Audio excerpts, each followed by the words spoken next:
The BMW's red bow gleamed under my son's Christmas lights like a taunt.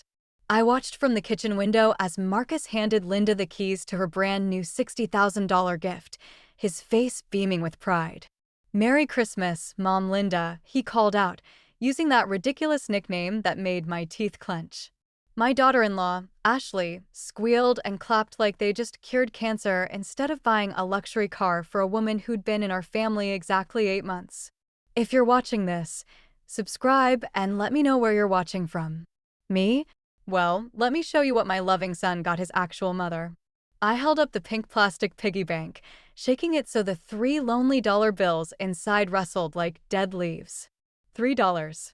After 35 years of raising him, after every sacrifice I'd made, every penny I'd spent on his college education, his wedding, his down payment, $3.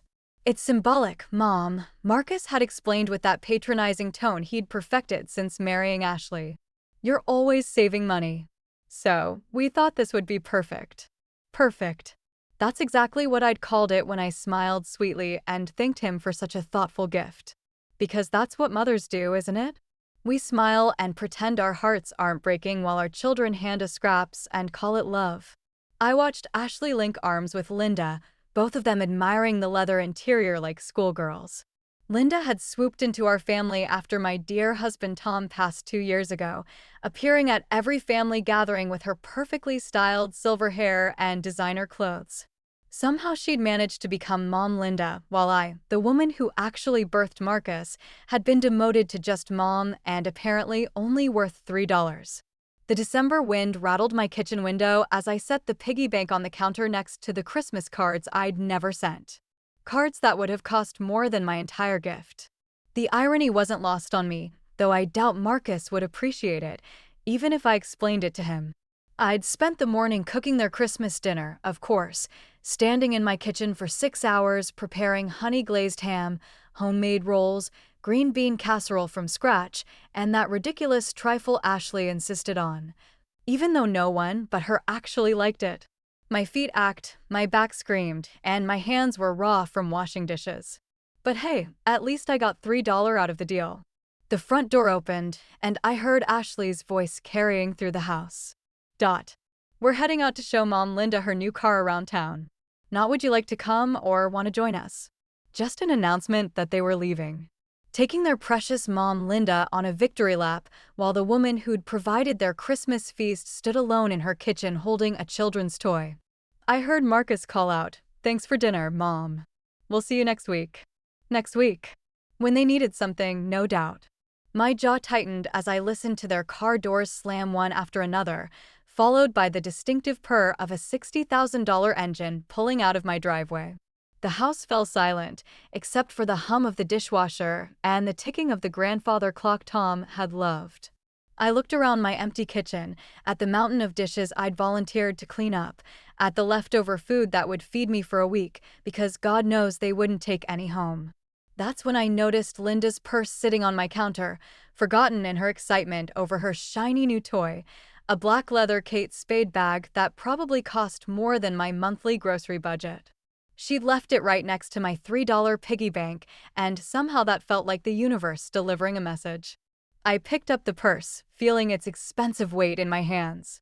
Inside, I could see her wallet thick with credit cards and cash, her phone in a rhinestone case, and a prescription bottle. How careless of her to leave behind something so important. How very careless indeed. A slow smile spread across my face as I carried Linda's purse to my bedroom where I could examine its contents properly. After all, I was just being helpful, making sure nothing was missing before I returned it. That's what good mothers do. Linda's wallet was a treasure trove of information, and I do mean treasure. As I carefully inventoried the contents on my bedroom dresser, I couldn't help but marvel at how much someone could learn about a person from their purse. Cash, nearly $400. Credit cards from every major bank, plus store cards for Nordstrom, Saks, and Tiffany. But it was the folded papers tucked behind her driver's license that made my eyebrows shoot up. Bank statements. 3 of them printed just last week. Our dear Linda wasn't just well off. She was loaded. The kind of loaded that makes a $60,000 BMW look like pocket change. Her checking account balance alone had more zeros than I'd seen since Tom's life insurance payout. And here I'd thought she was just another widow trying to find companionship in her golden years. If you're watching this, subscribe and let me know where you're watching from. Her phone buzzed constantly with text messages, and I couldn't help but notice the notifications lighting up the screen. Deposit confirmed. $15,000 from something called Sunset Investments. Meeting confirmed for Thursday. Bring the Williams file. Williams. That would be us. I sat in Tom's old recliner, the one Marcus had tried to convince me to throw away because it didn't match Ashley's decorating vision. Funny how everything that mattered to me didn't match their vision.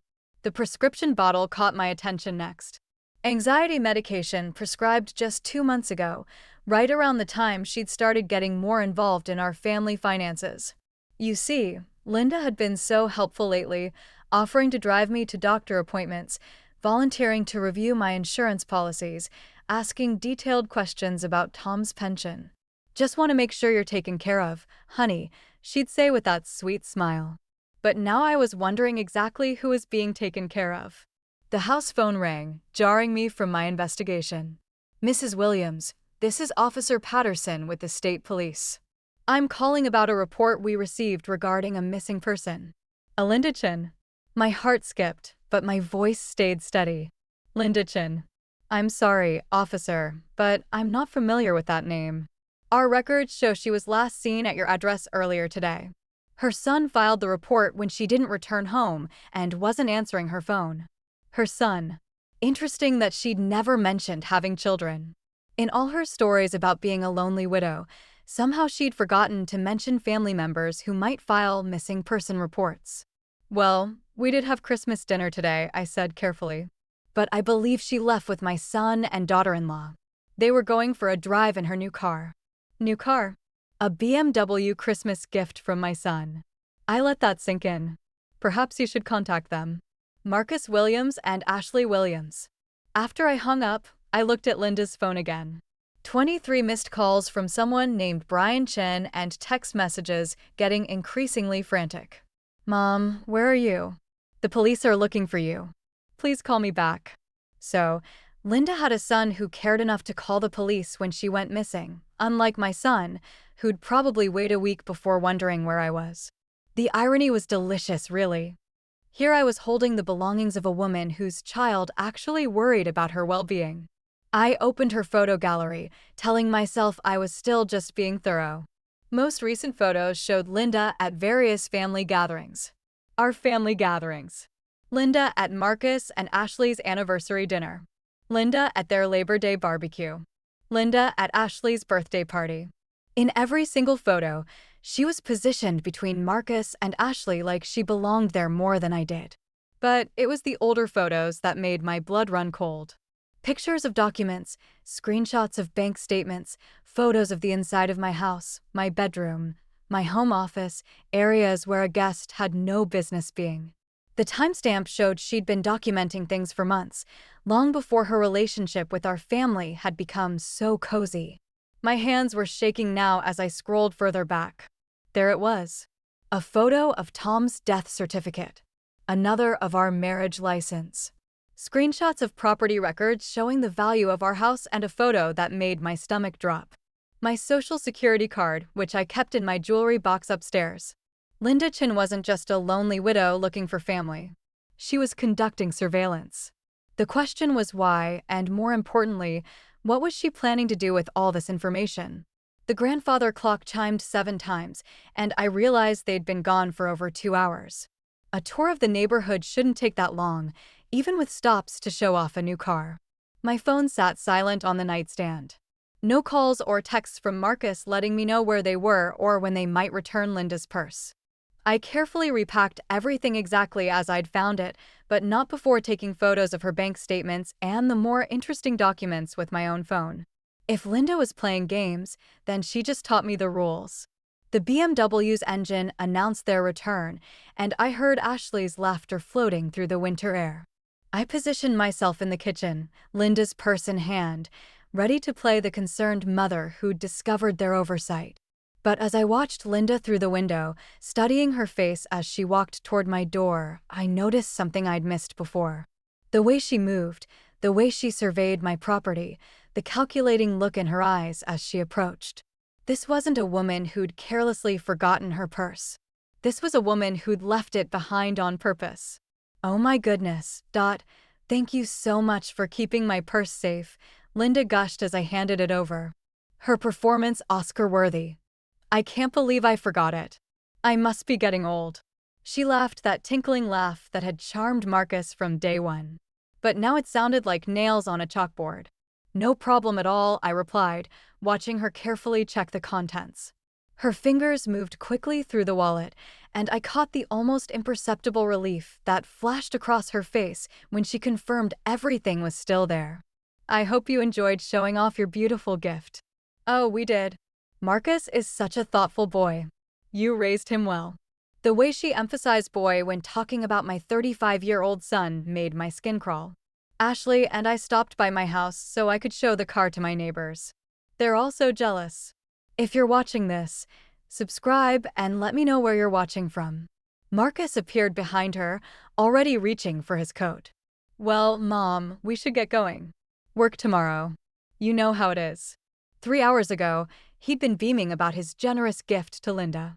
Now, he was treating our family Christmas like an obligation to check off his list. Actually, Marcus, before you go, I said, my voice sweet as pie. I got a call from the state police. Something about Linda being reported missing. The color drained from Linda's face. Missing? But that's ridiculous. I'm obviously not missing. That's what I told Officer Patterson. Apparently, your son filed a report. I watched Linda's composure crack for just a moment. He must be worried sick about you. My son. Linda's voice pitched higher.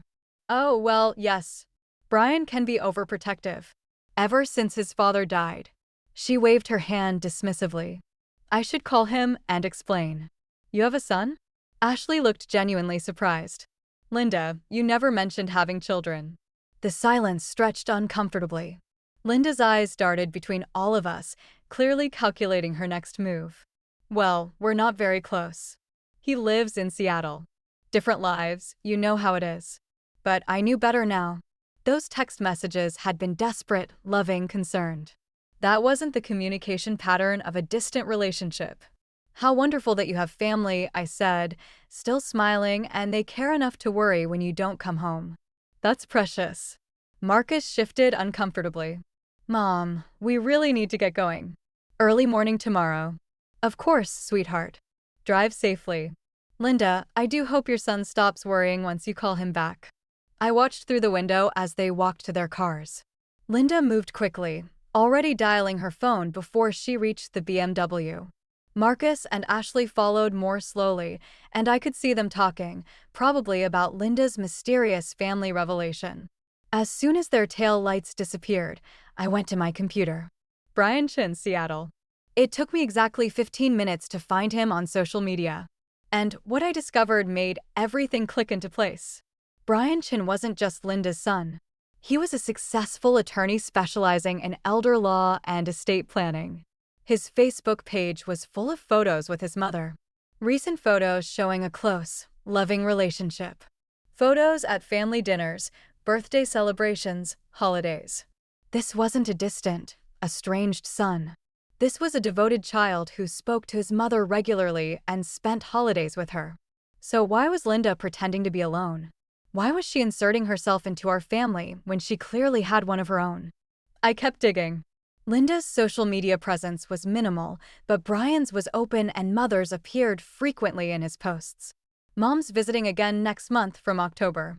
Family dinner with Mom and the kids from September. Mom's advice about the Peterson case saved the day from August. The Peterson case. I Googled it on impulse and found myself reading about a complex elder fraud investigation that Brian Chin had worked on.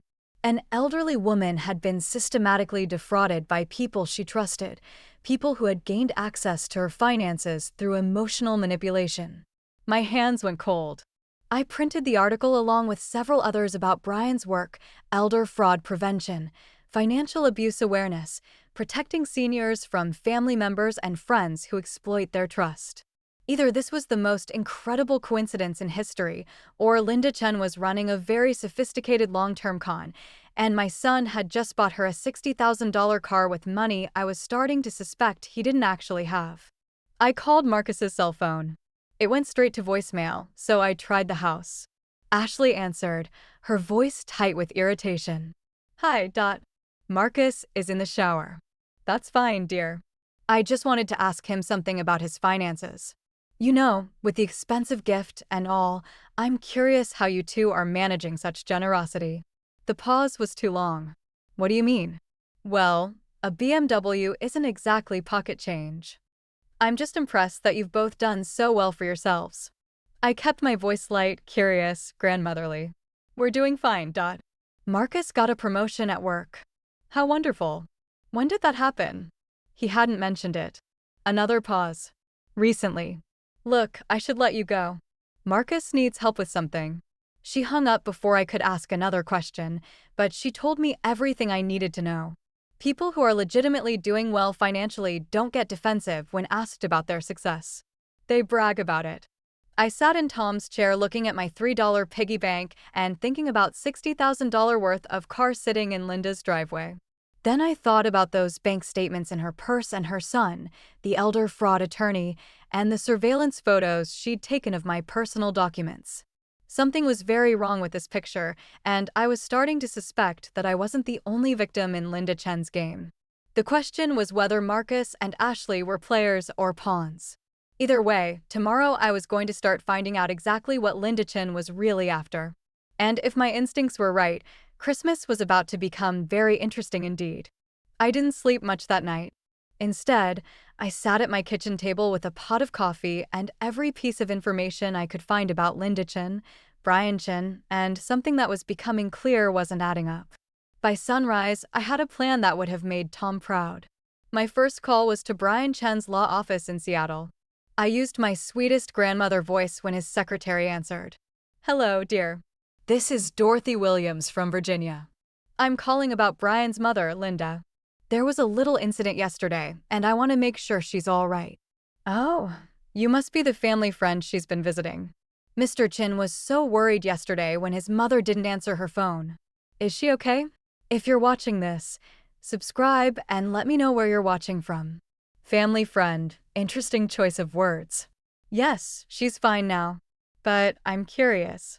How long has Linda been staying in Virginia? Brian must miss her terribly. Oh, it's been several months now. Since September, I think. He calls her every day. Such a devoted son. He was planning to visit for Christmas. But Linda insisted she wanted to spend the holidays with her new friends there. September. Linda had been in Virginia since September, which meant she'd been planning whatever this was for 4 months. And she deliberately kept her son away for Christmas, so he wouldn't interfere with her operation. Well, she's certainly become part of our family here. My son even bought her a car yesterday. The silence on the other end was deafening. I'm sorry. Did you say your son bought her a car? A beautiful BMW. $60,000. He's so generous. Mrs. Williams. I think there might be some confusion. Linda has her own car and her own money. She wouldn't need anyone to buy her anything. She's quite well off financially. I let that sit for a moment. Oh my. Well, perhaps I misunderstood. You know how it is with us older folks. After I hung up, I poured another cup of coffee and stared out at my winter garden. Linda Chen was wealthy, had a devoted son, and owned her own car. So, why was she letting my son spend $60,000 on another one? And why was she pretending to be alone? My phone rang and Marcus' name appeared on the screen. Finally. Mom, we need to talk. Good morning to you too, sweetheart. How did you sleep? Mom, seriously, Ashley and I are coming over. We'll be there in an hour. The tone was all wrong. This wasn't a social visit. This was an intervention, which meant Linda had already gotten to them. I spent the next hour preparing for battle. They arrived looking like they'd dressed for a funeral. Marcus wore his serious business suit, and Ashley had on her handling difficult clients outfit. They sat across from me at my kitchen table like a tribunal. Mom, Marcus began, his voice carefully controlled. Linda is very upset. She feels like you violated her privacy yesterday. I raised an eyebrow. Violated by keeping her purse safe. I'm afraid I don't understand. She thinks you went through her things. Well, of course I did. What if something had fallen out? What if she'd had medication that needed to be refrigerated? I was being responsible. Ashley leaned forward. Linda feels uncomfortable about some of the questions you asked last night. About her son, about her finances. I was making conversation. I thought it was wonderful that she has family who care about her. Marcus' jaw tightened. The thing is, Mom, Linda's been through a lot. Her relationship with her son is complicated, and she doesn't like to talk about it. Complicated. That wasn't how Brian's secretary had described their daily phone calls and family dinners. I see. And the police call? Was that complicated, too? They exchanged looks. Ashley spoke carefully. Linda explained that her son has some control issues. He gets anxious when he doesn't know where she is. It's actually part of why she needed to get away from Seattle. Control issues. I almost laughed at the audacity. They were rewriting the narrative in real time, turning a concerned son into a controlling monster to explain away yesterday's inconvenient phone call. How awful for her, I said sympathetically. It must be so hard to have family who care too much. Marcus missed the sarcasm entirely. Exactly. That's why what you did was so hurtful. She trusted us with her privacy, and then you started interrogating her about her personal life. Marcus, I asked where her son lived. That's hardly an interrogation. Mom, the point is Linda is family now. She's been like a mother to us, especially after Dad died. She's been there for us in ways that he stopped himself, but the damage was done. In ways that what, Marcus? In ways that I haven't been. Ashley jumped in quickly. That's not what he meant. No, I think it's exactly what he meant. Linda has been like a mother to you. The kind of mother who deserves a $60,000 BMW, unlike your actual mother who deserves $3 in a piggy bank. The silence was arctic. Marcus' face flushed red. That gift was symbolic, Mom. You know that? Yes, you've explained the symbolism. Learn the I'm a penny-pinching old woman who should be grateful for scraps. I stood up and walked to the window. Tell me something, Marcus. How exactly did you afford Linda's car? What do you mean? I mean, $60,000 is a lot of money, even for someone with your new promotion. Another exchanged look. Ashley's tell was that she touched her wedding ring when she was lying. She was touching it now. We saved up, Marcus said. For how long, Mom? I don't think our finances are any of your business. You're absolutely right. Your finances are none of my business. Just like Linda's purse contents are none of hers. I turned back to face them. But I'm curious about something else. This promotion you got, Marcus. When did that happen exactly? He shifted uncomfortably. A few months ago. What's your new title? Regional Sales Manager at the same company. Yes. I nodded thoughtfully. That's interesting because I ran into your old boss, Jim Henderson, at the grocery store last week. He mentioned they'd had to let several people go recently. Budget cuts. He was worried about you. Marcus went very still. Ashley's hand was practically welded to her wedding ring. Jim doesn't know about internal promotions, Marcus said finally. No, I suppose he wouldn't, especially if they didn't actually happen. The kitchen fell silent except for the tick of the grandfather clock. Finally, Ashley spoke up. I think we should go. This conversation isn't productive. You're probably right. I walked them to the door. Give Linda my regards. Tell her I hope she feels better about everything. As I watched them drive away, I realized the game was more complicated than I'd thought. Linda wasn't just running a con on me. She was running one on Marcus and Ashley, too. The question was whether they were willing participants or just as much victims as I was supposed to be. Either way, it was time to level the playing field. I spent the rest of the day playing detective, and what I discovered made my blood boil. Marcus hadn't gotten a promotion. In fact, according to his company's public records, he'd been written up twice in the last 6 months for poor performance. The $60,000 BMW hadn't come from his success. It had come from somewhere else entirely. A quick check of public records showed that Marcus and Ashley had taken out a second mortgage on their house 3 months ago. $70,000 approved in October, right around the time Linda would have been gathering all that financial intelligence from her little surveillance operation in my house. If you're watching this, subscribe and let me know where you're watching from. The pieces were falling into place, and the picture they formed made me sick to my stomach. Linda had spent months collecting information about my finances, my property values, my late husband's pension. Then somehow she'd convinced my son to go into debt to buy her an expensive gift, probably with promises about how it would all work out in the end. I had a feeling I knew what those promises involved. My laptop screen showed the results of another search I'd been dreading. Dorothy Williams' property records. Sure enough, there it was. My house had been appraised 3 months ago, an appraisal I'd never authorized, never been present for, and never seen the results of. The estimated value made my heart skip a beat. $450,000. Tom and I had bought this house for $60,000 30 years ago. We'd had no idea it had appreciated so dramatically, but apparently Lindichin had known exactly what it was worth. I called the appraisal company using my most confused elderly lady voice. Hello, this is Dorothy Williams on Elm Street. I'm calling about the appraisal that was done on my property in October. I seem to have misplaced the paperwork. Of course, Mrs. Williams. Let me pull that up. Yes, here it is. October 15th.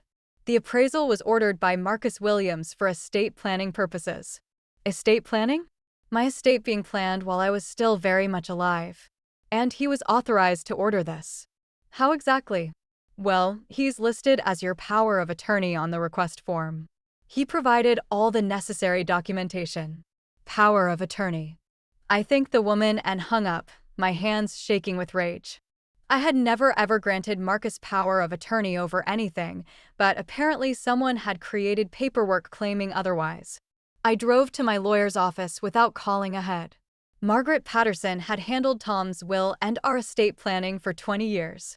If anyone had filed power of attorney documents, she would have copies.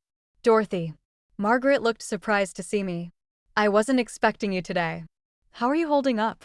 I need to see my files, Margaret. All of them. Especially anything involving power of attorney. Her face grew serious. Dorothy, is everything all right? I explained about the appraisal, about Marcus' supposed authorization, about Linda Chun and her surveillance photos, and her mysterious financial advice. Margaret listened with growing alarm.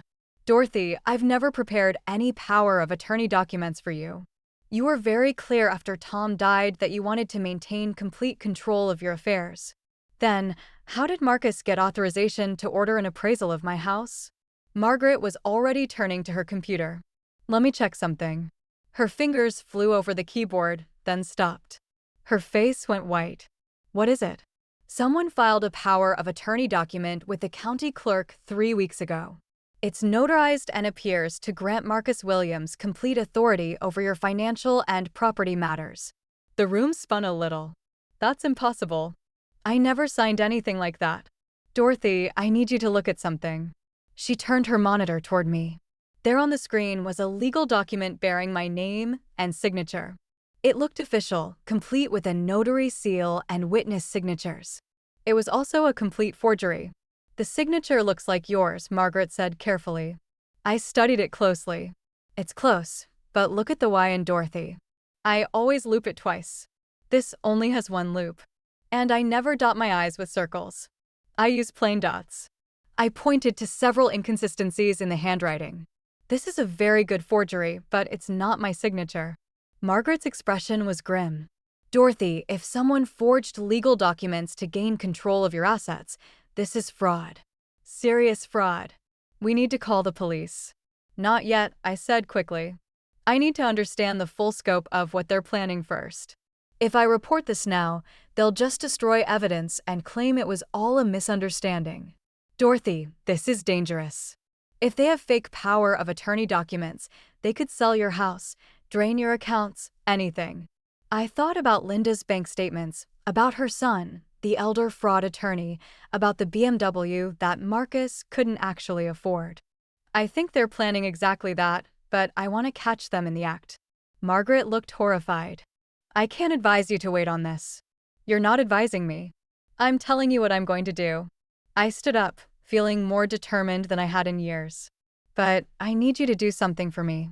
I want to change my will. Change it how? I smiled. And it wasn't a nice smile. I want to leave everything to charity. Effective immediately. Make it ironclad, Margaret. No loopholes, no contests, no way for Marcus or anyone else to inherit so much as a penny. Dorothy, are you sure? You're angry right now. And decisions made in anger. I'm not angry, Margaret. I'm clear-headed for the first time in months. I thought about my $3 piggy bank and $60,000 worth of BMW. I'm done being taken advantage of by people who think love comes with a price tag. As I drove home, I felt lighter than I had since Tom died. For the first time in this whole mess, I was 3 steps ahead instead of 3 steps behind. Linda Chen and my son thought they were playing chess with a helpless old woman. They were about to learn that this old woman had been watching, learning, and planning. And unlike them, I actually knew the rules of the game. Tomorrow, the real fun would begin. The next morning brought the kind of crisp January air that makes everything seem possible. I was humming while I made coffee, planning my day when the phone rang. Linda Chen's voice was honey, sweet, and full of concern. Dorothy, darling, I hope you're feeling better after our little misunderstanding yesterday. Oh, Linda, I'm feeling wonderful. Thank you for asking. That's so good to hear. Listen, I was hoping we could talk. Just the two of us, woman to woman. Marcus and Ashley are so worried about you. If you're watching this, subscribe and let me know where you're watching from. I almost laughed. Of course, they were worried. They'd probably spent all night wondering how much I actually knew about their little scheme. I'd be happy to talk, Linda. Why don't you come over for coffee this afternoon? Actually, I was thinking we could meet somewhere neutral. That lovely little cafe downtown, say 2 o'clock. Neutral territory.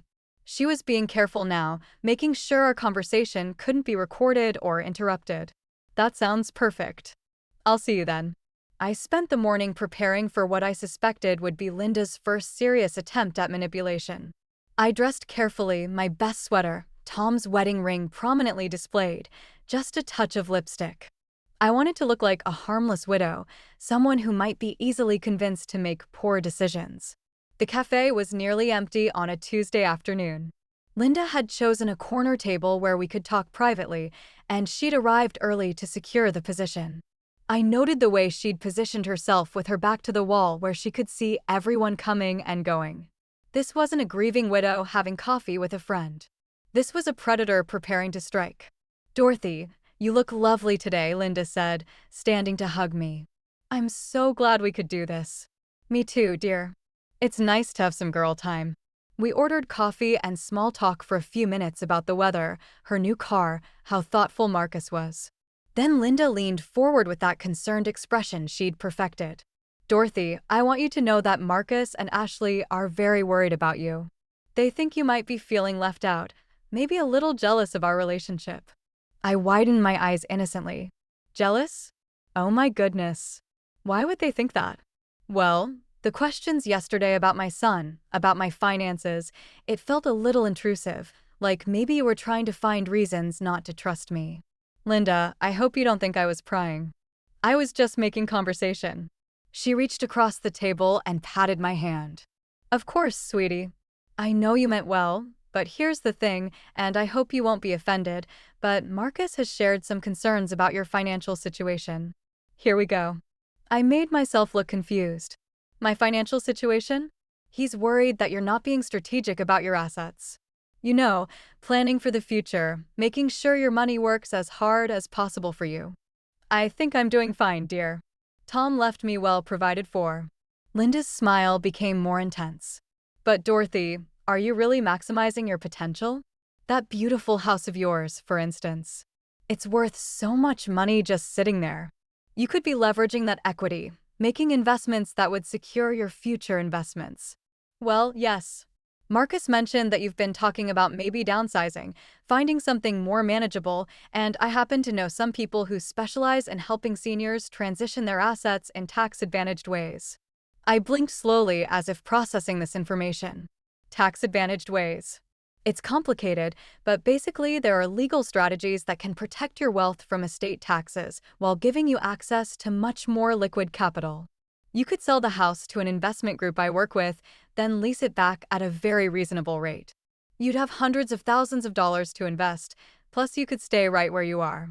The audacity was breathtaking. She was proposing that I sell my house to her associates, then rent it back from them, essentially paying them to live in my own home while they controlled the asset. That sounds complicated, I said carefully. It is, which is why you need experts to handle it. People you trust. She squeezed my hand. Dorothy, I've become very fond of you. You're like the mother I never had. I want to help you make the smartest decisions possible. The mother she never had. While her actual son called her every day and worried when she didn't come home. And Marcus agrees with this plan. Oh, Marcus is very excited about it. He could help manage your investments, make sure you're getting the best returns. It would be a wonderful way for you two to work together on securing your future. There it was. The full scope of the con. Sell my house to Linda's associates. Give Marcus control of the proceeds and somehow trust that they'd all act in my best interests while I paid rent to live in my own home. It sounds like you've put a lot of thought into this, Linda. I have because I care about you, Dorothy. We all do. She leaned back, confident now that she had me considering the bait. Of course, timing is important with these kinds of strategies. The investment group I'm thinking of only takes on new clients at certain times of the year. When would that be? Well, we'd need to move fairly quickly, within the next few weeks, probably. Of course, create urgency, pressure me to make a decision before I had time to think it through or consult with anyone who might talk sense into me. I nodded thoughtfully. This is a lot to consider, Linda. I'd need to think about it carefully. Of course, sweetie, but don't think too long. Opportunities like this don't come around often. As we said goodbye in the parking lot, Linda hugged me warmly. I'm so glad we had this talk, Dorothy. I feel like we understand each other so much better now. I hugged her back, smiling sweetly. Oh, Linda, I think you're absolutely right. I understand perfectly now. Driving home, I couldn't stop grinning. Linda had just confessed to a plan that amounted to elder fraud, real estate scam, and conspiracy to commit theft. She'd handed me everything I needed to destroy her, Marcus, and Ashley in one tidy conversation. But I wasn't ready to spring that trap yet. First, I wanted to see how far they were willing to go because something told me Linda's little investment group proposal was just the beginning of what they had planned for my assets. And I was very curious to find out exactly how desperate they'd become to get their hands on my money. Christmas Revenge Story, Chapter 7-11. I didn't have to wait long to see how desperate they'd become. 3 days after my enlightening coffee date with Linda, Marcus showed up at my door with a folder full of official-looking documents and the kind of smile that used to work when he was 8 years old and had broken something expensive. Mom, I brought those investment papers Linda mentioned. I thought we could go through them together. If you're watching this, subscribe and let me know where you're watching from. I ushered him into the living room, noting how his eyes immediately went to the family photos on the mantelpiece. Photos of him graduating college, getting married, holding his children for the first time, all funded by parents who'd sacrificed to give him the best life possible. The irony clearly wasn't lost on him because his jaw tightened before he looked away. These are quite comprehensive, I said, flipping through page after page of legal gibberish designed to confuse and intimidate. Reverse mortgage applications, investment portfolio transfers, property liquidation agreements. My goodness, Marcus, you've been busy. Linda's friends are very thorough. They want to make sure everything is done properly legally. I raised an eyebrow at that last word. Legally? Yes. That's important, isn't it? I set the papers aside and looked directly at my son. Marcus, I need to ask you something, and I want you to tell me the truth. Are you in some kind of financial trouble? His rehearsed composure cracked slightly. What makes you ask that? Well, let's see. You buy a $60,000 car you can't afford for a woman you've known 8 months. You take out a second mortgage on your house.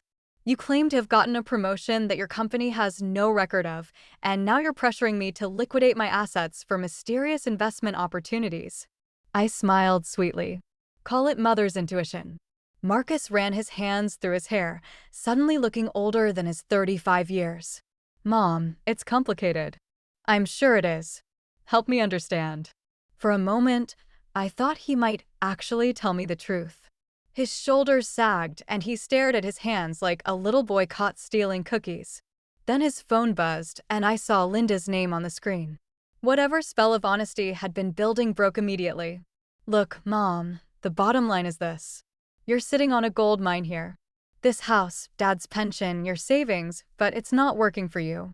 It's just sitting there while inflation eats away at its value. And Linda's investment group can fix that. They specialize in helping seniors maximize their assets. You could be making 10 times what you're earning now in interest alone. I nodded thoughtfully. 10 times? That's quite a return. What's their track record with other clients? Marcus's eyes shifted away from mine. They're very exclusive. They don't advertise their client list for privacy reasons. Of course not. And you've met these mysterious investors personally. Linda handles all the client relations. She has experience with these kinds of high-level financial strategies. Does she now? What kind of experience exactly? Mom, why are you being so suspicious? Linda is trying to help us. Help you, Marcus. I leaned forward, my voice gentle but firm. Do you remember when you were 12 and you wanted that expensive bicycle for Christmas? The one that cost more than we could afford. He looked confused by the change in subject. Yeah, I remember. Do you remember what your father and I did? You worked extra shifts. Dad picked up weekend construction jobs. You both sacrificed to get me that bike. That's right. We sacrificed for you because that's what parents do. We put your happiness above our comfort. I paused, letting that sink in. Now, I want you to think very carefully about what you're asking me to do here. His face flushed red. That's different. This is about your financial security. No, Marcus. This is about $60,000 you spent on a BMW and however much more debt you're carrying that I don't know about yet. He stood up abruptly, the mask finally falling away completely. You know what, Mom? You're right. We are in trouble. Ashley lost her job 6 months ago. We're behind on the mortgage, behind on everything. And yes, I bought Linda that car because she promised to help us figure out a way to fix this mess.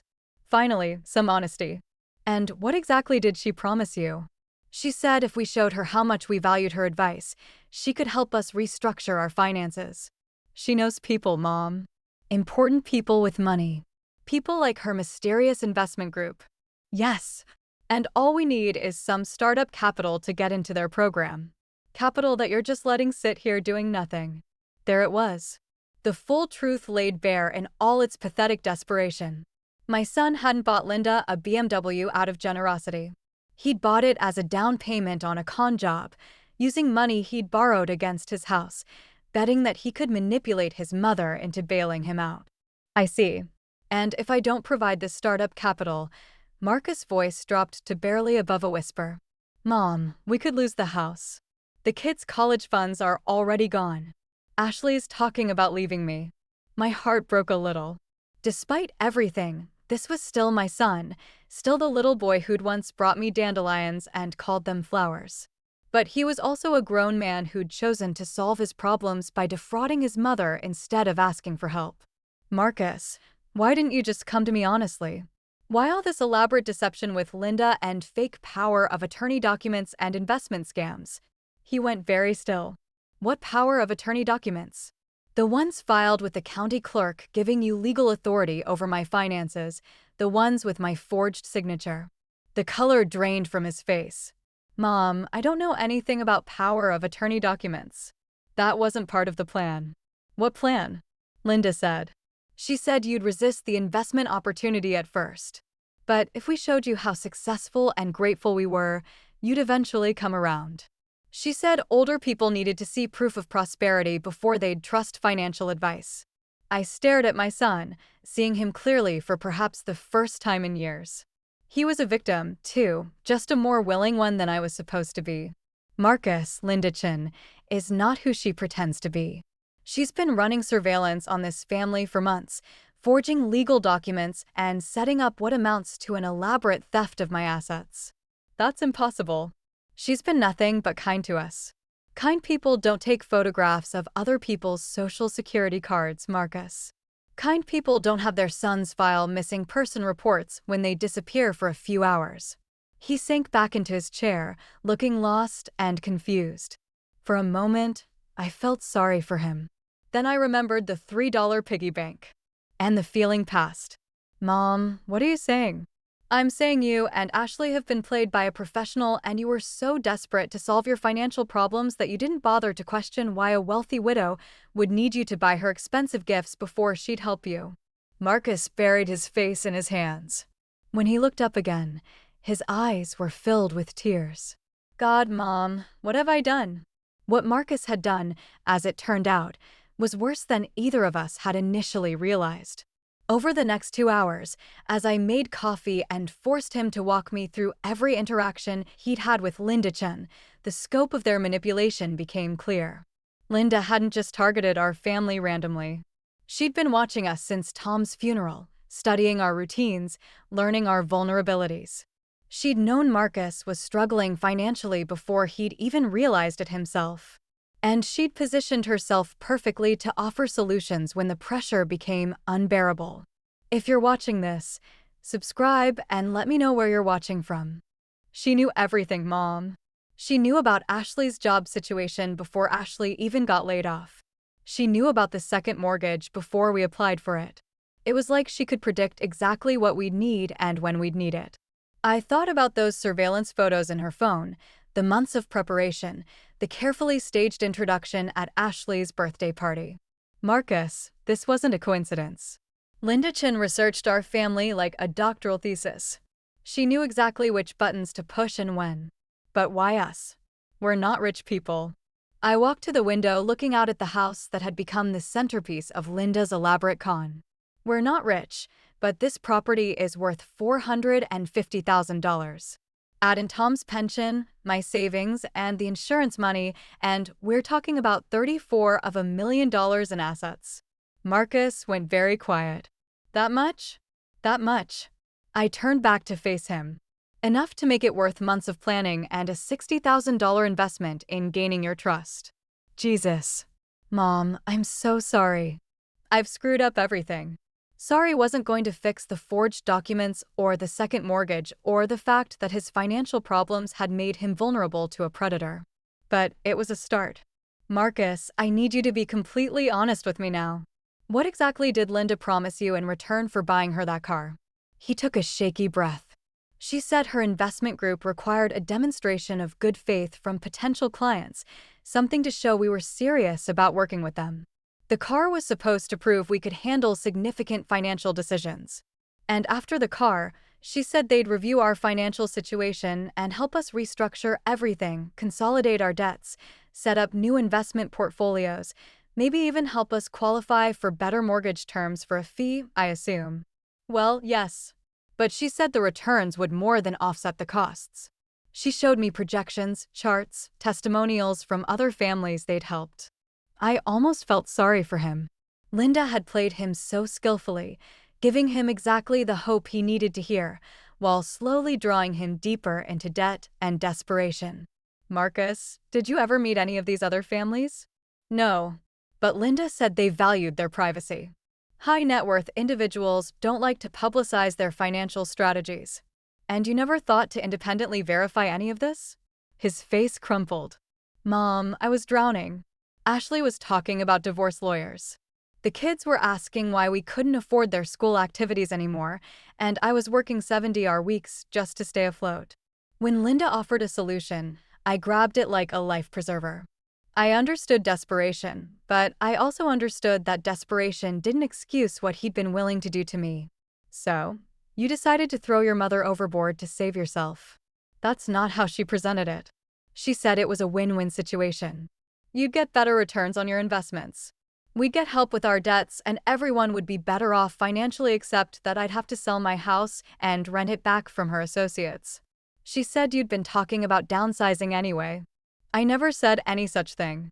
Marcus looked stricken, but she said you'd mentioned feeling overwhelmed by the maintenance, that the house was too big for just one person. Another lie carefully crafted to make their theft sound like a favor. Marcus, I love this house. Your father and I built our entire life here. It's where you took your first steps, where we celebrated every holiday, where I plan to live until they carry me out." He was crying now. Really crying. And despite everything, my heart ached for him. He was still my child, still the little boy who'd once thought I could fix anything that was broken. "Mom, I don't know how to fix this. Even if we wanted to back out now, I don't know how. The car loan is in my name. The second mortgage payment is due next week. And Linda keeps talking about the investment group's timeline. How they need decisions soon or the opportunity will disappear." "Marcus, there is no investment group. There never was. Linda Chin is running a con and you're both the bait and the backup plan." "What do you mean?" I sat down across from him, choosing my words carefully. "I think Linda's original plan was to manipulate me directly into signing over my assets. But when that proved more difficult than expected, she shifted to using you as leverage, get you so deep in debt that I'd have no choice, but to help then present her solution as the only way to save the family." His face went white. "You think this was all calculated from the beginning?" "Marcus, she had photographs of my social security card. She filed fake power of attorney documents. She's been in contact with property appraisers and God knows who else. This wasn't desperation or opportunism. This was a professional operation." We sat in silence for a long moment, both of us processing the magnitude of what Linda had orchestrated. Finally, Marcus looked up at me with red-rimmed eyes. "Mom, what do we do now?" For the first time since this whole mess had started, I smiled genuinely at my son. "Now, sweetheart, we turn the tables. Linda Chin thinks she's been playing chess with amateurs. She's about to discover that this particular amateur has been learning the game while she wasn't paying attention." "What do you mean?"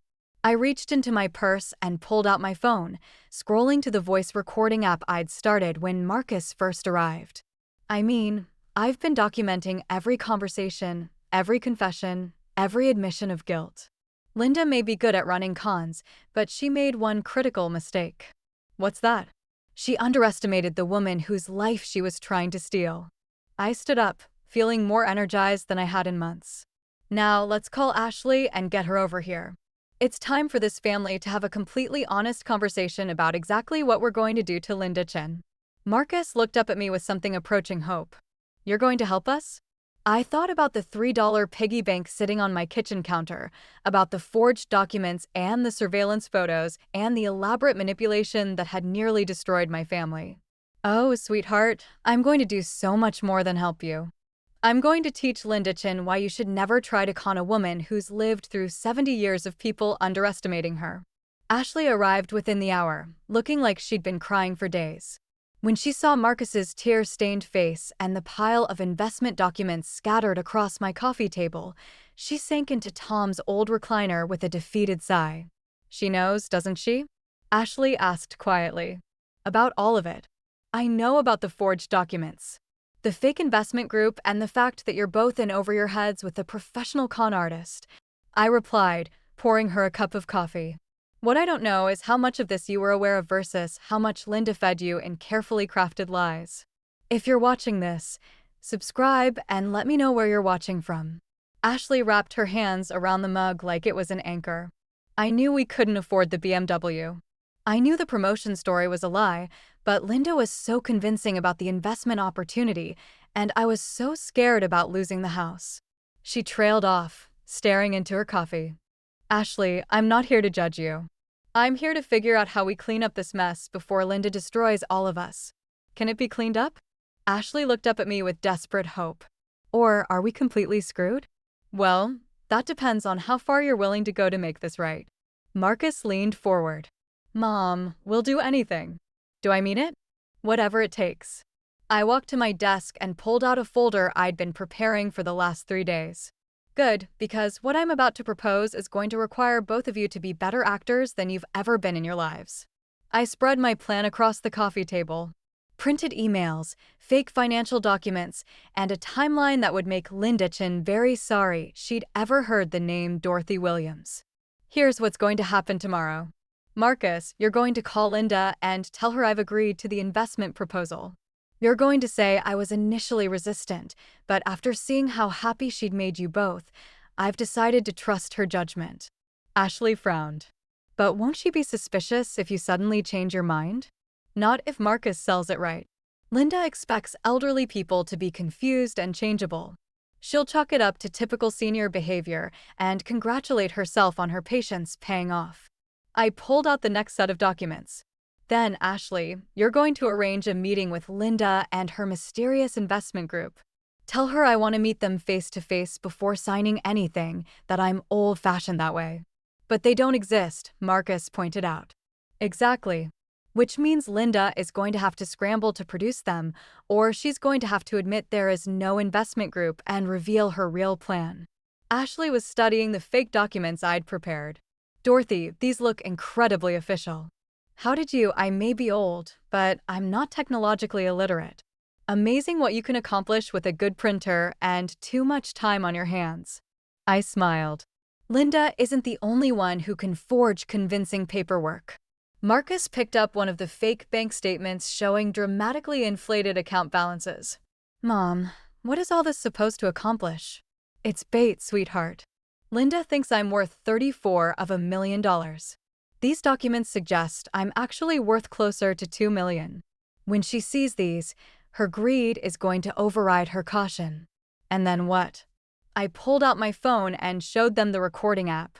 Then we document everything, every conversation, every promise, every illegal proposal. By the time we're done, we'll have enough evidence to send Linda Chen to prison for elder fraud, forgery, and conspiracy to commit theft. Ashley looked skeptical. But won't she be suspicious if we're suddenly so cooperative? Ashley, Linda has been playing a long game for months. She's emotionally invested in this con succeeding. When people are that close to a big payoff, they tend to ignore warning signs that would normally make them cautious. I walked to the window, looking out at the neighborhood where I'd lived for 30 years. Besides, she's already made one critical mistake that's going to be her downfall. What's that? Marcus asked. She filed those forged power of attorney documents with the county clerk. That's a felony, and there's a paper trail leading directly back to her. Even if she tries to run now, she's already committed a crime that can be prosecuted. The room was quiet for a long moment as Marcus and Ashley processed the scope of what I was proposing. Mom, Marcus said finally, this sounds incredibly risky. What if something goes wrong? I thought about the $3 piggy bank, about Linda's condescending smile over coffee, about the months of surveillance and manipulation they'd subjected my family to. Marcus, Linda Chen, made a fundamental error in judgment. She looked at me and saw a helpless elderly woman who could be easily manipulated and discarded. She never considered that I might be smart enough to figure out her game or stubborn enough to fight back. Ashley was reading through the fake documents more carefully. Dorothy, some of these investment terms are incredibly sophisticated. How did you know what to include?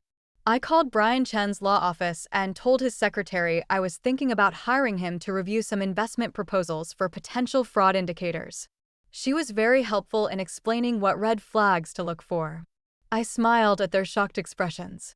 Turns out Linda's son has published several articles about exactly the kind of scam she's been running on us.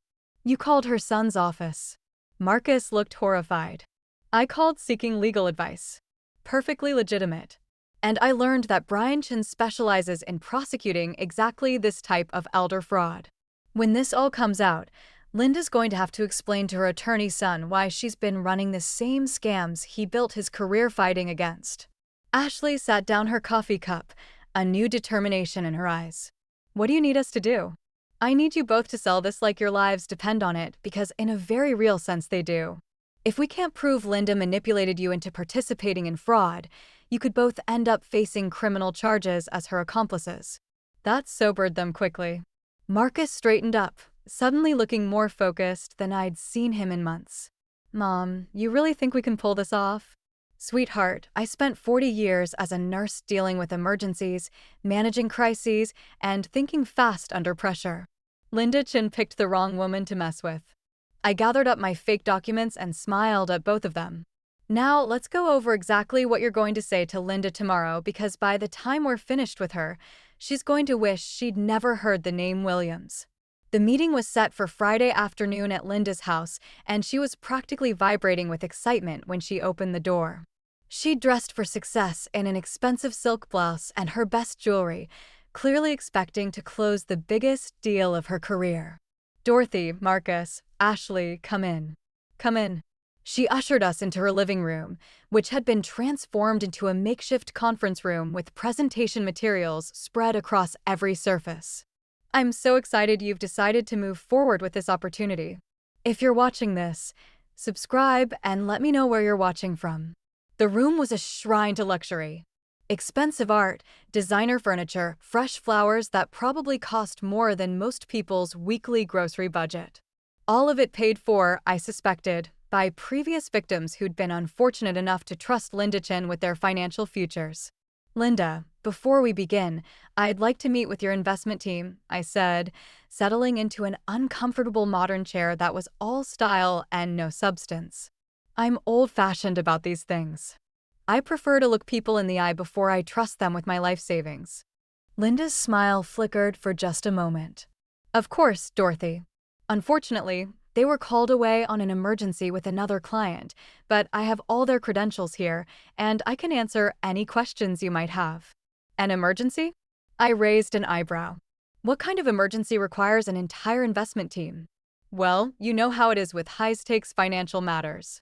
Sometimes situations require immediate attention." Linda shuffled through her papers nervously.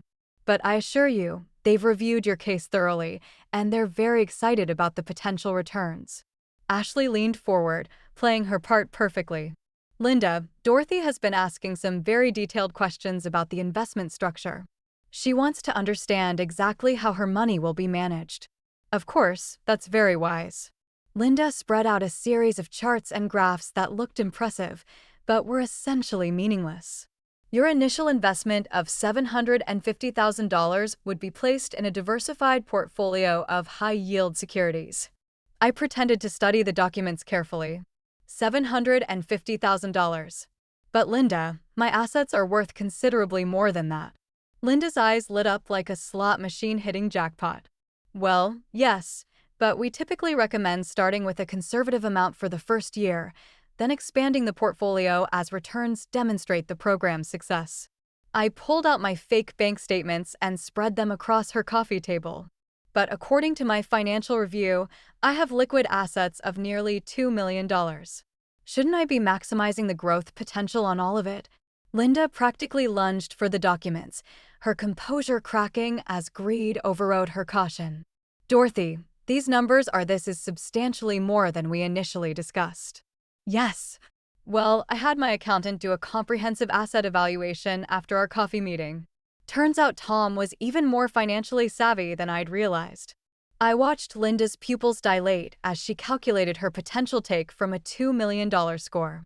Marcus played his role beautifully, looking slightly overwhelmed by the numbers. "Mom, I had no idea Dad had invested so much." "No wonder you've been able to live so comfortably." "Your father was very good with money," I said, patting Marcus's hand. "He always said the secret was to never let anyone know exactly what you had until you were ready to use it." Linda was frantically taking notes, probably calculating commission percentages in her head. "Dorothy, with assets of this magnitude, we definitely want to structure the investment differently, much more aggressive growth strategies, probably some offshore components to minimize tax liability." "Offshore?" I widened my eyes innocently. "Is that legal?" "Completely legal when structured properly. My associates specialize in international investment vehicles that take advantage of favorable tax treaties." Ashley shot me a look. Linda was now proposing money laundering in addition to fraud. We were gathering evidence faster than I dared hope. "Linda, this all sounds wonderful, but I'm curious about something," I said, settling back in my chair. "How exactly did you get into this line of work? You mentioned having experience with high-level financial strategies." For the first time since we'd arrived, Linda looked genuinely uncomfortable. "Well, I've worked with several investment groups over the years. I have a talent for identifying clients who would benefit from specialized services." "And your son Brian? Does he work in finance as well?" The question hit like a physical blow. Linda went very still, her carefully maintained composure finally cracking completely. My son doesn't work in this field. No. Oh, that's interesting because when I mentioned your name to my attorney, she said she'd heard of a Brian Chin who's made quite a name for himself prosecuting financial crimes. Elder fraud specifically. The silence in the room was deafening. Linda stared at me with the expression of someone who just realized they'd walked into a trap. Dorothy, I'm not sure what you're implying. I'm not implying anything, Linda. I'm stating facts. Your son, Brian Chin, is an elder fraud attorney in Seattle. He specializes in prosecuting exactly the kind of scam you've been running on my family for the last 6 months. Linda shot to her feet, her mask finally falling away completely. I think this meeting is over. Oh, I think you're right about that. I stood up as well, pulling out my phone and stopping the recording app I'd been running since we'd arrived. Marcus, Ashley, I think it's time we called the police. Linda's face went white. You've been recording this. Every conversation we've had, every proposal you've made, every illegal scheme you've suggested, including your offer 5 minutes ago to help me launder money through offshore accounts. You can't prove anything. It's your word against mine. I smiled, pulling out the folder of evidence I'd been building for weeks. Actually, Linda, I can prove everything. The forged power of attorney documents filed with the county clerk, the unauthorized property appraisal, the fake investment proposals, the surveillance photos you took of my personal documents. Linda sank back into her chair, finally understanding that her carefully constructed con was collapsing around her. The question now, I continued, is whether you want to make this easy or hard, because either way, you're going to prison. The only variable is how many additional charges you rack up between now and when the handcuffs go on. Marcus stepped forward, and for the first time in months, he looked like the strong man I'd raised. Linda, I trusted you. We all did. And you used that trust to try to destroy my family. Marcus, you don't understand. I was trying to help you. Help us. Ashley laughed bitterly. You manipulated us into going into debt to buy you a car, then tried to trick Dorothy into signing over her life savings to criminals. How exactly was that helping us? Linda looked around the room desperately, clearly searching for any angle that might salvage the situation. Dorothy, we can work this out. I can make sure you get your money back. All of it. What money? Linda? The money from your non-existent investment group? Or are you talking about returning the $60,000 Marcus borrowed against his house to buy you a BMW? Her shoulders sagged in defeat. What do you want? I walked to her window, looking out at the expensive neighborhood she'd been living in while running cons on elderly victims. I want you to call your son Brian and explain to him exactly what his mother has been doing for a living.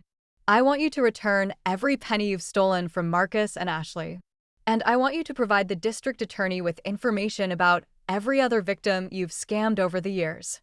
And if I do all that, then maybe I'll recommend that the prosecutor go easy on you when you're sentenced. Linda stared at me for a long moment, finally seeing me clearly for the first time since we'd met. You're not the helpless old woman I thought you were. I smiled, thinking about the $3 piggy bank that had started this whole mess. No, Linda, I'm really not. 6 months later, I was sitting on my front porch with a glass of lemonade and the morning newspaper when Marcus and Ashley pulled into my driveway. They'd been coming by every Sunday since Linda's sentencing.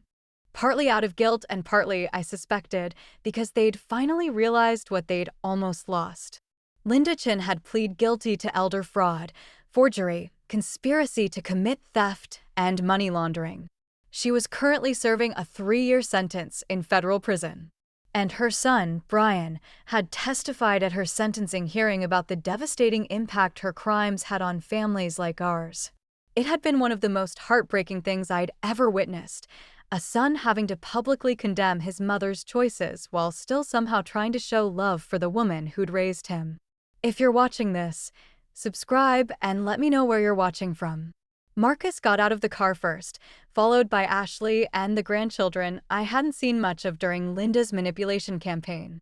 8-year-old Emma ran straight to me for a hug, while 12-year-old Jake hung back with that awkward preteen uncertainty. Hi, Grandma Dot. Emma squeezed me tight. Daddy says we're going to have a real Christmas this year, not like the weird one we had before.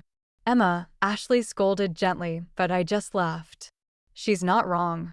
Last Christmas was pretty weird, wasn't it? Marcus climbed the porch steps slowly, carrying a small wrapped box. Mom, we brought you something. An early Christmas present, you could say. I accepted the box suspiciously. The last gift from Marcus hadn't exactly been a highlight of our relationship, but when I opened it, I found something that made my heart skip a beat. It was a small framed photograph of Tom and me from our wedding day, but it wasn't one I'd seen before. We looked impossibly young and happy, standing in front of the church where we'd promised to love each other for better or worse. Where did you find this? I found it in Dad's workshop when we were cleaning out some old boxes. I think he was planning to have it restored as a surprise for you before he got sick. I traced my finger along Tom's face in the photo, remembering that day when everything seemed possible and the future stretched out before us like an endless summer. Marcus, this is beautiful. Thank you. Mom, there's something else. He sat down on the porch step next to my chair. I've been going to counseling. Ashley and I both have.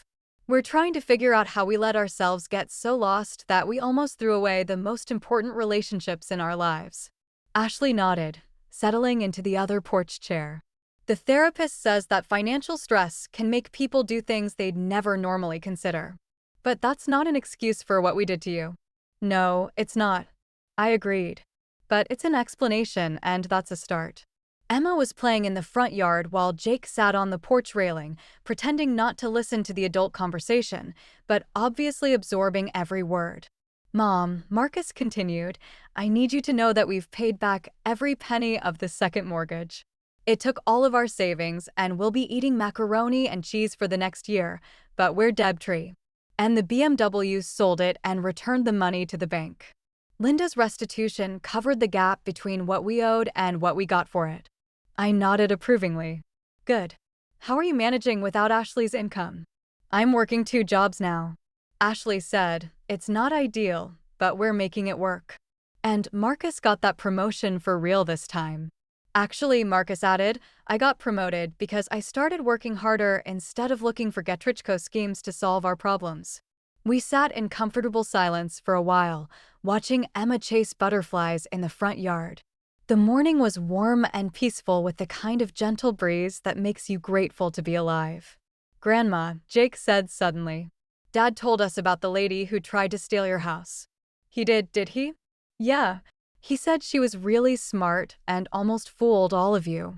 I looked at Marcus, who shrugged sheepishly. I thought they should know the truth.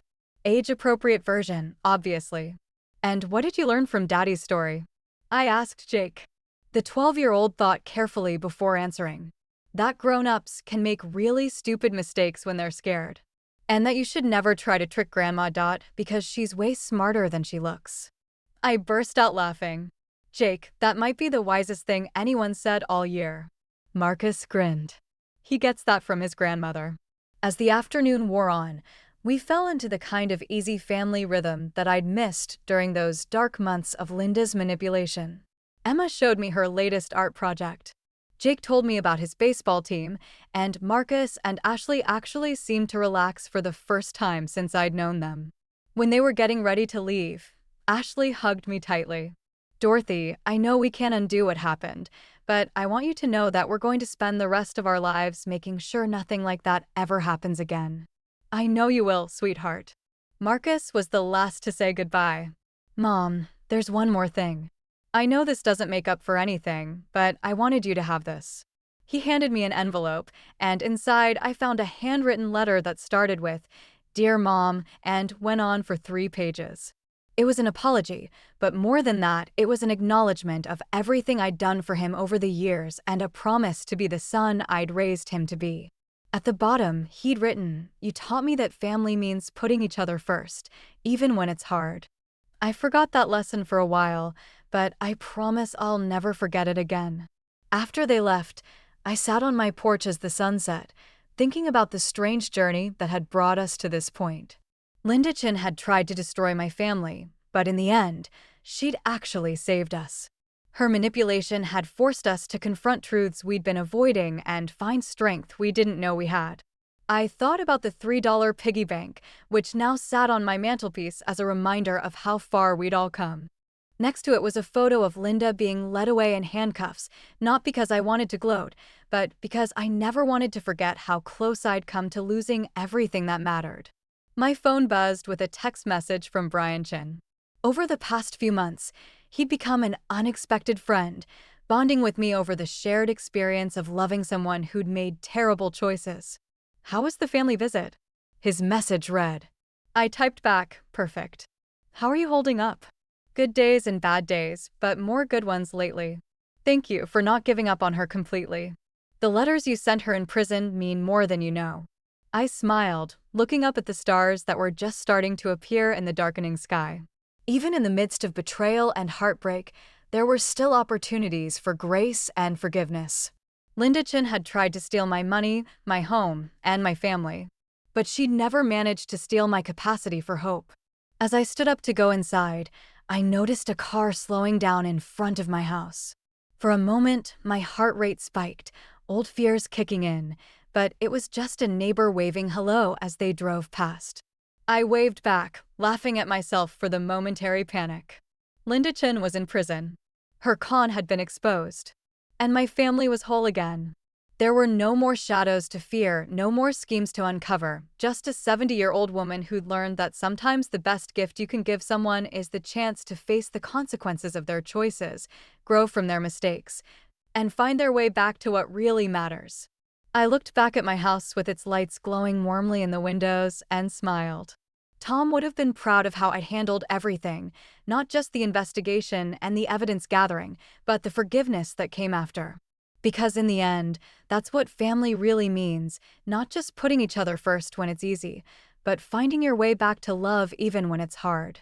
And that, I thought as I headed inside, was worth far more than any BMW or investment scheme or $3 piggy bank could ever be. Thanks for listening. Don't forget to subscribe and feel free to share your story in the comments. Your voice matters.